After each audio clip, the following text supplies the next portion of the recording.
Tourism and recreation, the topic of conversation in Butte this week for the Governor's Conference starting tonight at the Copper King Hotel in Butte. With the main focus being on tourism and recreation, the goal is to talk about and compare the state's numbers regionally and nationally. The conference hopes to spark creative thinking and come up with solutions to bring more money into the state through tourism.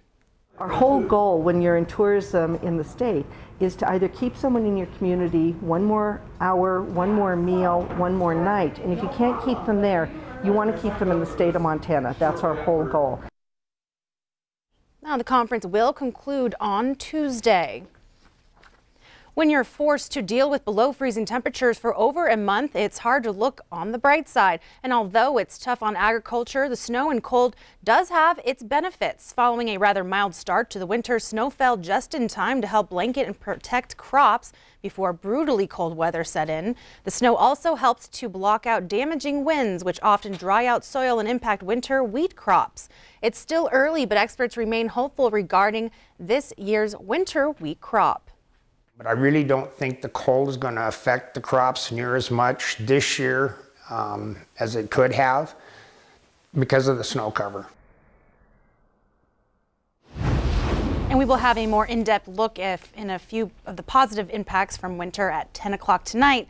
But now let's turn to our weather locally, Rob. Yeah, it's starting to improve out there a little bit, and it wasn't bad today. We had average temperatures and some rain showers, and that's going to be the picture for the next couple days. Let me show you right now in the statewide picture. The wind graphics kind of show you it's a very strong, determined west to east progression, but broken clouds and scattered showers, and that's what we've experienced today. We picked up about 400 of an inch of precipitation in the Billings area. The Cook City area, as of 11 o'clock this morning, picked up about 4 inches. Now, right now, we've got some sun and some clouds, and again, scattered showers, temperatures in the 40s and the 50s. Winds are still pretty stiff from Cutbank on down through Great Falls and Livingston, also out toward the east, and that's going to be an issue at least for a few more hours. As we look at the day planner tonight, well, we can expect to drop down to right around 36 degrees. We're also going to have partly sunny skies tomorrow for a start to the work week at around 58 degrees. Now, millions of residents in the south and southeast are bracing for severe weather, while others are just recovering from tornadoes that came through, causing up to 5 deaths and a lot of property damage.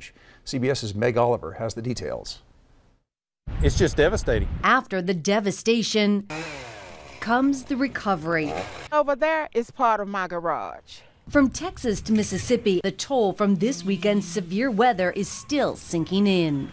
Those homes we can rebuild in a couple days, couple weeks, couple months, but our lives we can't replace. Torrential rains and high winds have been pounding the south since Saturday. A tornado hit Franklin in East Texas, cutting a trail of damage. In a nearby town, 2 children, ages 3 and 8, were killed when a tree branch hit their car. People saying, oh, your house is gone, this is gone, that is gone. I don't care. I'm still walking around here. 1 death was reported in Mississippi, where the extent of the damage could be seen from above. Now, millions of Americans remain at risk from the extreme weather. Severe thunderstorms are possible over a large portion of the eastern U.S. through Sunday evening, while tornadoes remain a threat for the upper Ohio Valley. Meg Oliver, CBS News. 2019 marks the 30th anniversary of the Velvet Revolution and the end of communism in Czechoslovakia, which is now the Czech Republic and Slovakia. A Slovakian cello player came to Billings at the beginning of the month to perform and talk about freedom. Q2's David J. talked with Josef Lutek.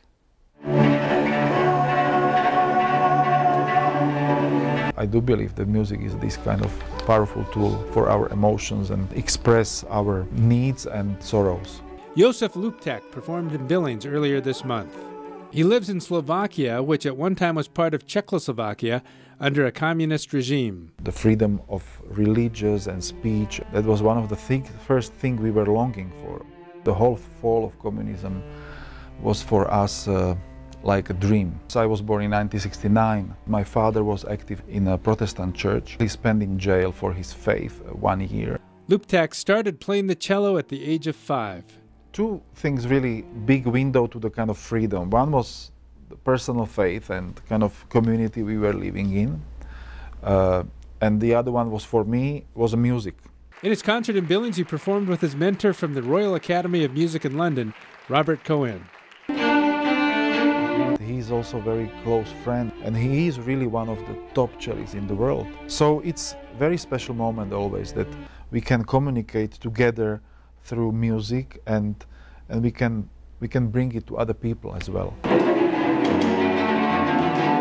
Freedom is one of the biggest value we have. So I'm so thankful for that, and I wouldn't change it for a minute, really, to go back to totality.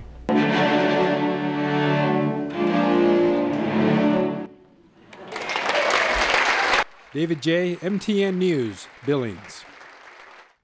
David says Master Loop owner Bill Simmons has put together a series of talks about the 1989 fall of communism in Czechoslovakia, and Josef Luptak will return to Billings in the fall for more on the anniversary.